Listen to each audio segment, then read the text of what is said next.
26 octobre 1886, Dexëlé, Sénégal. Il y a 136 ans, un grand homme livre son dernier combat contre les troupes coloniales françaises. Au 19e siècle, le général Louis Faidherbe est le maître d'œuvre de la colonisation française au Sénégal. Il veut établir son projet de construction de chemin de fer s'étalant entre Dakar et Saint-Louis et traversant tout le Kayor. Mais il fera face à la résistance d'un jeune souverain qui était conscient des enjeux pour le Sénégal et pour l'Afrique. En tant que leader, chef de guerre et fin stratège, cet homme aura résisté aux attaques du colonisateur pendant 25 ans, ce qui fera de lui le guerrier qui a infligé le plus de pertes aux troupes françaises. Lui-même se considérait comme un arc qu'on peut tordre mais qu'on ne peut rompre. Pourtant, il n'était même pas destiné au trône, mais il finira par rejoindre le cercle restreint des rois qui ont gouverné simultanément deux royaumes, le Kayor et le Bawol. Cet homme s'appelle Lat Dior Ngoné Latyr Diop. Tout comme El Hadj Omar Foutiyou Tall, Samori Touré, Alboury Ndiaye ou encore Mamadou Lamine Dramé, l'abnégation et le dévouement de cet ancien souverain du Kayor feront de lui non seulement le plus grand roi de l'histoire du Kayor, mais aussi une des légendes de l'histoire africaine. Et pourtant, peu de personnes connaissent son histoire. Donc, qui était-il vraiment? Comment a-t-il pu mener sa résistance durant tout ce temps? Voici l'histoire du grand guerrier africain Lat Dior Ngoné Latyr Diop.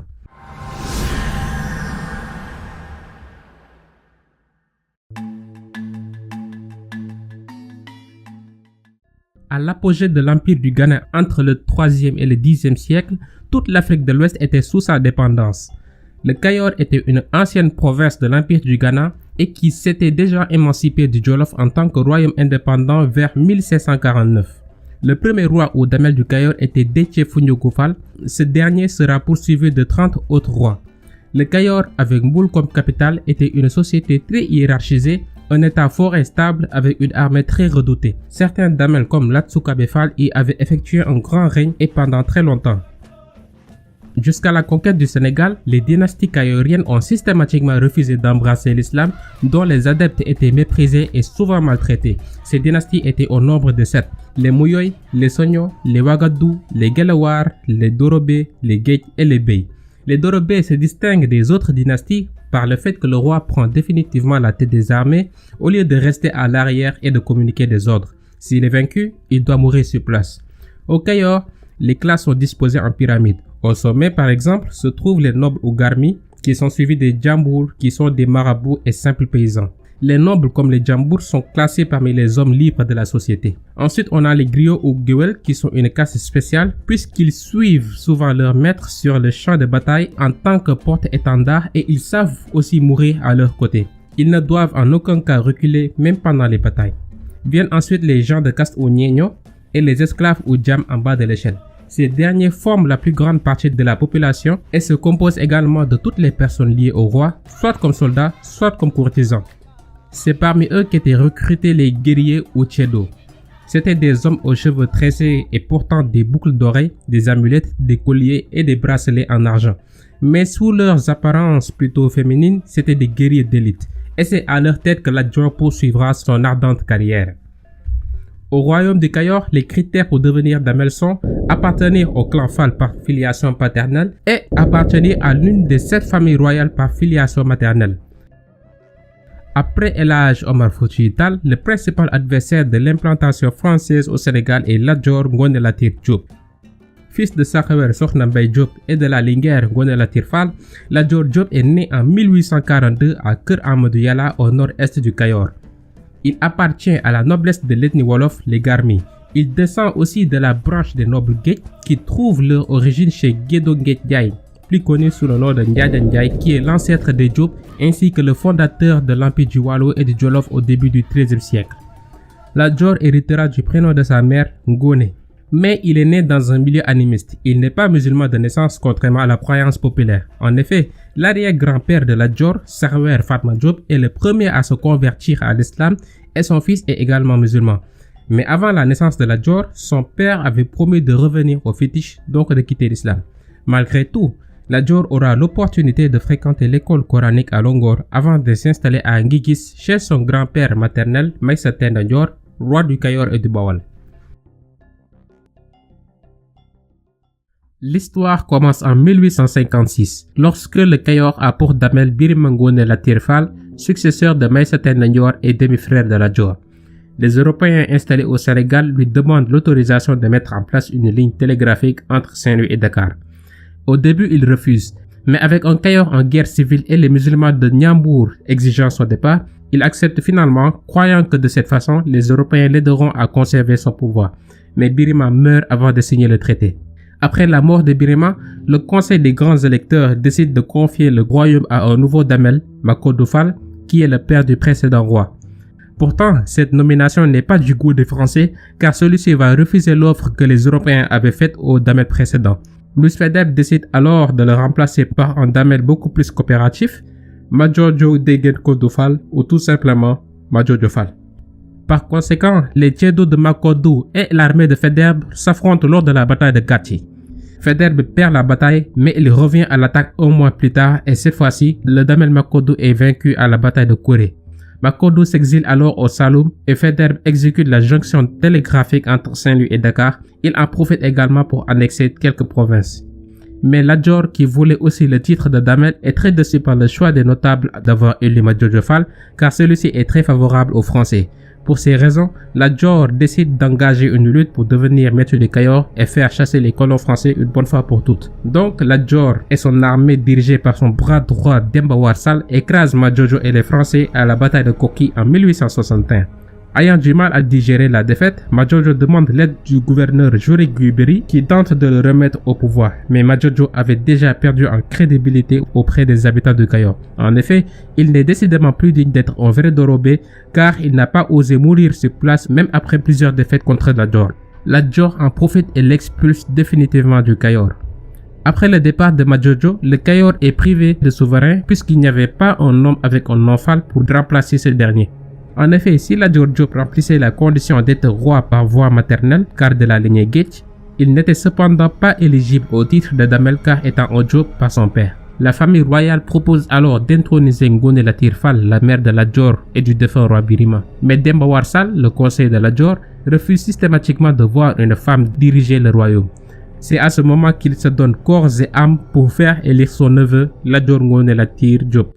Comme l'impose la tradition, ce dernier va alors subir le rite d'initiation et de passage qui seul pouvait le faire accéder à la puberté sociale faisant de lui un homme. Il va alors se faire circoncire. La cérémonie de circoncision aura lieu à Silmaxa devant un grand concours de peuple et à la vive jalousie du Damel Madjojo. En 1862, le prétendant au titre bat Madjojo et monte sur le trône à sa place. À 19 ans, Lat Dior devient alors le seul et unique Damel à ne pas être de la lignée Fall. À partir de son intronisation et en fin stratège, Lat Dior commence à envoyer des émissaires aux pays voisins jusqu'au royaume de Trarza en Mauritanie et les invite à lutter contre la pénétration française. Lat Dior savait que les étrangers pouvaient être utiles au développement de son royaume, mais un peu plus tard, il saura que leur présence est uniquement due à leurs intérêts. Comme Lat Dior a réussi à établir de bonnes relations avec les royaumes voisins, les colons décident de ne pas trop s'impliquer car ils craignent une rébellion générale. Après son absence, Faidherbe revient au Sénégal et décide de chasser Lat Dior du trône. En décembre 1863, Madjojo Fall est alors reproclamé roi du Kayor, car celui-ci représente pour eux le double avantage d'être favorable à leur politique, mais aussi d'être très facilement manipulable. D'ailleurs, il cédera à la France les provinces du Grand Ndiambour, le Saniokhor et le Mbawar. Lat Dior et ses partisans unissent leurs forces en vue d'une guérilla. Sachant cela, Madjojo demande l'aide des Français. Le 8 décembre 1863, Madjojo écrase Lat Dior lors de la bataille de Ndari. Mais ce sera une victoire de courte durée car 20 jours plus tard, Lat Dior l'emporte sur lui une victoire éclatante à Ngolgol. C'est la première grande victoire de Lat Dior qui inflige l'une des plus grandes défaites des troupes françaises. 131 pertes pour 140 hommes français, dont le capitaine Lawrence qui tombera sur le champ de bataille. Aussi, cette victoire est très importante car elle enlève l'idéologie de l'invincibilité de l'homme blanc. Lat Dior tente à nouveau de rallier les royaumes voisins à sa cause en leur informant de sa victoire contre les Français à Ngolgol. Il se rend dans le nord du Kayor au Ndiambour pour inciter les musulmans ainsi que les souverains du Trarza en Mauritanie à se battre. Faidherbe charge Pinet-Laprade de détruire au plus vite les projets d'alliance de Lat Dior car il faut à tout prix éviter une révolte générale des partisans de ce dernier. Alors Pinet-Laprade attaque les villages partisans de Lat Dior, mais ce dernier s'était déjà replié tactiquement vers le Bawol faisant croire à une fuite. Après cette terrible défaite à Ngolgol, Pinet-Laprade se réorganisera rapidement pour revenir au Cayor et prendre sa revanche. Le 12 janvier 1864, les Ceddo de Lat Dior et les Spahi de Pinet-Laprade se rencontrent lors de la bataille de Loro. Mais cette fois-ci, le combat sera défavorable pour Lat Dior, car les colons étaient bien préparés. En plus, ils feront recours à une nouvelle arme, la mitrailleuse ou canon. Cependant, il s'agissait d'une arme militaire non conventionnelle qui a donc été interdite en Europe car trop puissante et dangereuse. Mais l'armée coloniale compte bien l'utiliser sur le sol africain. Face à cette supériorité numérique et technologique des troupes coloniales, Lat Dior perd plus de la moitié de ses troupes et s'exile avec ses plus fidèles compagnons dont Demba War, Alboury Ndiaye et Masek Ndoya. Après cette victoire française, une expédition militaire est envoyée au Cayor pour rétablir Majoojo sur le trône. Mais la tête de Lat Dior est mise à prix et les colons se lancent dans une véritable chasse à l'homme contre lui et ses partisans. Après la bataille de Loro, Lat Dior est poursuivi avec ses troupes qui quittent le Cayor. Il s'exile au Sine où il demande l'asile politique au roi sérère animiste Coumba Ndoffène Famaak Diouf qui refuse la demande de Lat Dior. Ce dernier se retrouve dans une situation assez délicate car n'ayant toujours pas trouvé refuge. Mais vers 1864, Lat Dior poursuit son voyage vers le Saloum où règne l'Almami Maba Diakhou Ba, disciple de El Hadj Omar Foutiyou Tall. Maba Diakhou Ba est né vers 1809 au Rip, une région située entre le Saloum et la Gambie. Il est aussi le descendant de la noble famille des Denyanké ou Denyankobé qui avait régné sur le Fouta Tooro jusqu'à l'époque des Almami Toucouleur à la fin du XVIIIe siècle. Maba a fait ses études coraniques au Cayor et vers 1850, son grand maître El Hadj Omar Foutiyou Tall fera de lui son représentant de la confrérie Tidjaniya et l'incite à faire la guerre sainte ou djihad aux païens et surtout aux guerriers Ceddo qui opprimaient le peuple et les musulmans. Maba devient alors un templier de l'islam noir et le maître absolu du Saloum. Ainsi, il fondera le Nioro du Rip et se proclame chef religieux avec le titre d'Almami. Il déclare ainsi: dès que je cesserai de me conformer aux lois musulmanes, cessez d'obéir. Il fera preuve de la même intelligence et ambition que son maître El Hadj Omar. L'autre mission de Maba était aussi de protéger les cultivateurs qui étaient au bas de l'échelle des castes. Il voulait les unir et établir une justice et des règles afin de mettre fin à l'anarchie entre royaumes voisins causée par les guerriers. C'est pour cette raison qu'il avait entrepris d'islamiser les populations animistes afin de les fédérer par une seule religion avec des règles pour tous. C'est dans ce contexte que Maba Diakhou Ba acceptera d'aider Lat Dior dans sa lutte à condition que ce dernier se convertisse à l'islam et l'aide à son tour dans son djihad contre les Mandingues du Niani et du Wuli. En effet, Lat Dior qui avait grandi dans un milieu Ceddo sera converti sous le nom de Sulmaxa Diop, mais il se mettra à dos une bonne partie de sa population très attachée à l'animisme à l'époque. En 1865, Lat Dior est devenu le principal lieutenant de guerre de Maba. Le principal objectif de Lat Dior, c'était aussi de reprendre le contrôle de tout le Cayor. Cependant, les colons sont convaincus d'une chose: tant que Lat Dior est en vie, ils n'auront jamais la paix, ce qui pousse également le commandant supérieur de Gorée Pinet-Laprade à se rendre à Kaolack. Il envoie par la suite un émissaire pour convaincre Maba de lui livrer le fugitif Lat Dior. Mais Maba refuse catégoriquement afin d'honorer le pacte qu'il avait avec ce dernier, ce qui est tout simplement une belle preuve de sa loyauté. Tout cela aboutit à la célèbre bataille de Pathé Badiane près de Paoskoto le 30 novembre 1865. Elle est aussi appelée la bataille du Rip où Pinet-Laprade avait regroupé 2000 chevaliers, 5000 fantassins et 500 cavaliers volontaires venus du Waalo, du Ndiambour et du Diender. Après une rude bataille, Pinet-Laprade perdra énormément d'effectifs et sera même blessé à l'épaule. Voici une autre grande défaite de l'armée coloniale au Sénégal. Lat Dior et Maba en profitent et saisissent 2 petits canons laissés sur le champ de bataille pour symboliser leur victoire. Vers 1867, Maba décide de mener la guerre sainte vers le royaume du Sine suite à la demande de Lat Dior. En effet, ce dernier était toujours en colère contre Coumba Ndoffène Diouf qui avait refusé de lui offrir refuge après la dure bataille de Loro. Le premier affrontement contre Coumba Ndoffène aura lieu dans un village appelé Keur Ngor, situé à Diakhao, qui est la capitale du royaume de Sine à l'époque. En fait, il s'agissait plus d'une attaque surprise que d'une bataille, car ce village de Keur Ngor n'était pas propice aux affrontements. Cependant, ce sera un combat très dur et suite aux recommandations de Maba, Lat Dior retourne au Rip. Le 18 juillet 1867, Maba, Lat Dior et Alboury Ndiaye marchent avec leur armée vers le marigot de Fandane où s'engage la bataille de Sombo Tchouchoun également appelée la bataille de Somb. La bataille est acharnée face aux Sérères animistes dirigés par Coumba Ndoffène Diouf. Lat Dior et Albouri sentent que la bataille risque de tourner au désastre et conseillent à Maba Diakhou Ba d'abandonner, mais ce dernier refuse, car il veut à tout prix mener la guerre sainte contre les Sérères.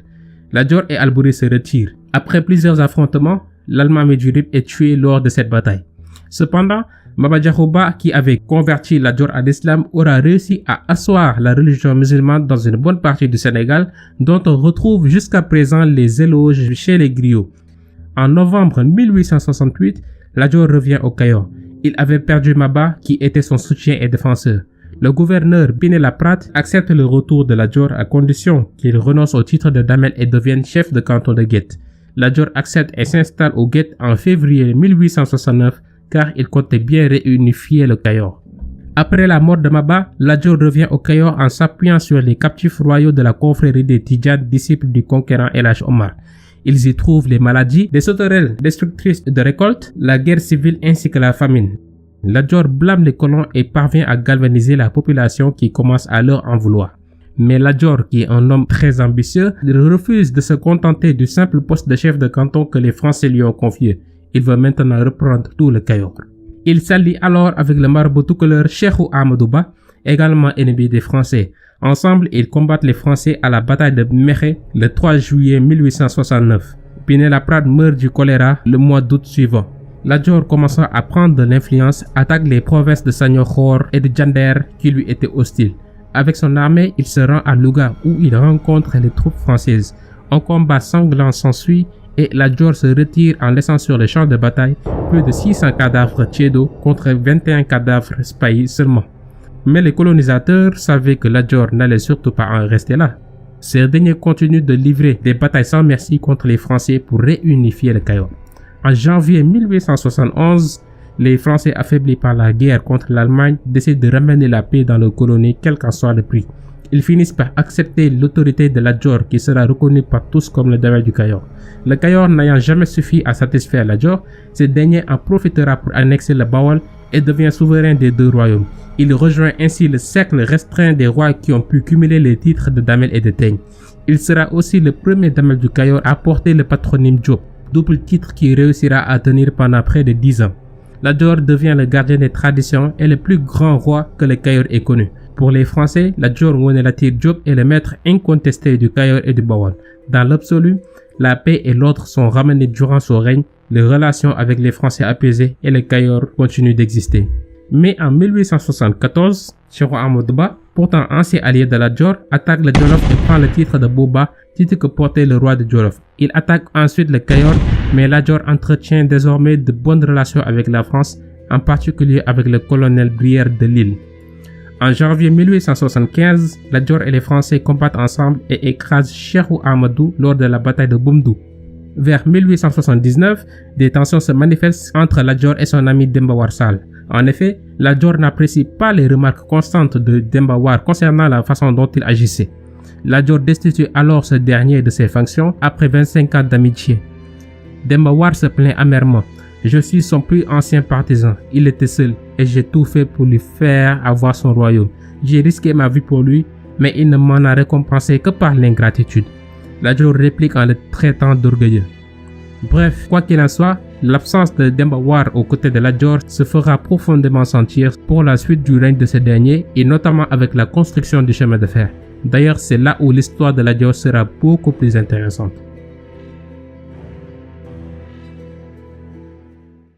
En effet, le 16 janvier 1877, le colonel Brière de Lille informe Lat Dior de son intention de construire un chemin de fer reliant Saint-Louis et Dakar avec des escales aux gares ferroviaires pour le commerce de l'arachide. Or, dès 1873, Lat Dior voulait déjà supprimer la culture de l'arachide en déclarant « Lorsqu'il n'y aura plus d'arachide, les Blancs s'en iront et qu'alors je serai complètement maître du pays. » Ces vues sont loin d'être dépourvues de bon sens. Le projet du chemin de fer, dont 150 km traverseront le Kayor, s'était tourné autour de 3 axes. Dakar-Saint-Louis, Saint-Louis-Bakel et Bakel-Niger. Mais le plus urgent et le plus important pour les Français était de renforcer la liaison ferroviaire entre Dakar et Saint-Louis. D'ailleurs, le 10 septembre 1879, Lat Dior signe un contrat avec les Français pour la construction de ce projet. Mais un peu plus tard, Lat Dior se rend compte que ceci pourrait affaiblir son autorité. Il aura donc bien compris que le chemin de fer symbolisait la fin des Damel, donc la disparition du royaume du Cayor, tout simplement. D'ailleurs, on avait raconté à Lat Dior que le chemin de fer était plus rapide que l'éclair, mais c'était loin d'être le cas, car cette première voie ferrée inaugurée en juillet 1885 n'avait que des trains roulant à 20 km à l'heure. Mais Lat Dior était bien intelligent pour ne pas s'apercevoir que l'effet néfaste du chemin de fer était en effet plus rapide que l'éclair. D'où sa célèbre phrase « Gan du tabac » ou « l'étranger ne construit point ». Bien qu'il ait signé ce contrat d'acceptation du chemin de fer, il déclarera plus tard que ce serait certainement une souris qui lui apprendrait sur terre l'installation des rails. Lat Dior oppose alors un veto catégorique à ce projet en appelant tout son peuple à la révolte. De grands conflits seront bientôt ouverts avec le gouverneur Brir de Lille au sujet du chemin de fer et déclarera la guerre aux Français après leur alliance. D'ailleurs, il reste toujours ferme concernant son refus de l'implantation de la culture de l'arachide car il estime que cela donnerait aux Français de nouvelles chances d'imposer leur domination et rester au Sénégal. En 1882, Lat Dior, toujours Damel du Cayor indépendant, est soutenu par son neveu Samba Laobé Fall. Ensemble, ils déplacent les populations des zones où le tracé de la voie a été effectué. Lat Dior sollicite à nouveau l'aide du Jolof, du Fouta et du Trarza, mais le général Servatius envoie des soldats contre lui. En mai 1883, les troupes de Lat Dior sont vaincues par le général Alfred Dodds et Samba Laobé Fall est capturé. Lat Dior se rébelle donc à nouveau et doit se réfugier au Bawol. En janvier 1883, les Français se précipitent pour installer sur le trône du Cayor le Damel Samba Yaya Fall, connu également sous le nom de Amari Ngoné Fall II. Mais celui-ci manque clairement de leadership et reste très favorable aux colons. Il signera même le traité pour la ligne de chemin de fer. En plus, il avait honteusement fui devant les troupes de Lat Dior. Mais il a fallu l'intervention énergétique du captif Samba Laobé Fall et de Demba War Sall pour arrêter l'envahisseur Lat Dior et l'obliger à se retirer dans la Jolof chez son neveu et lieutenant Alboury Ndiaye.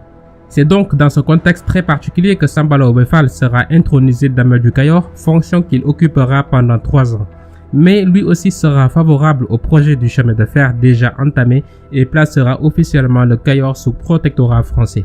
Ayant longtemps combattu à l'ombre de Lat Dior, ce roi du Jolof nommé Alboury Sénabou Ndiaye, connu plus spécialement sous Alboury Ndiaye, a joué un rôle plus qu'important dans l'histoire de Lat Dior. En effet, il a grandi avec ce dernier et participé à toutes ses batailles.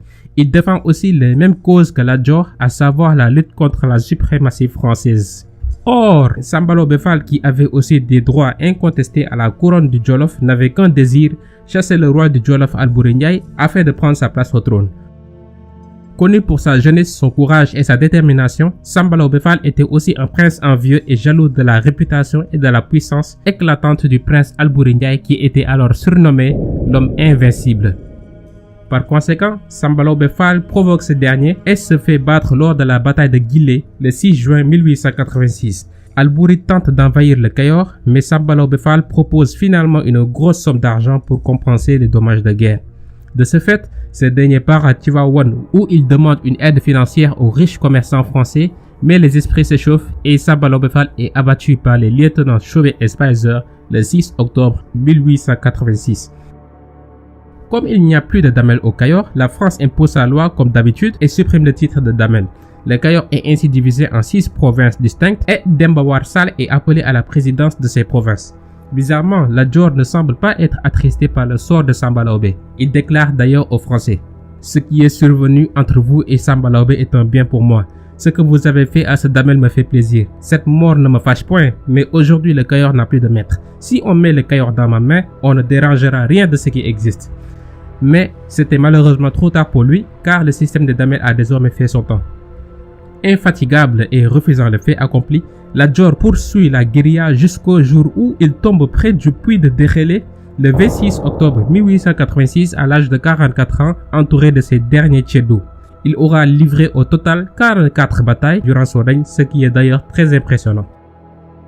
Le capitaine français Valois raconte le déroulement de cette bataille de Derélé d'une rare violence.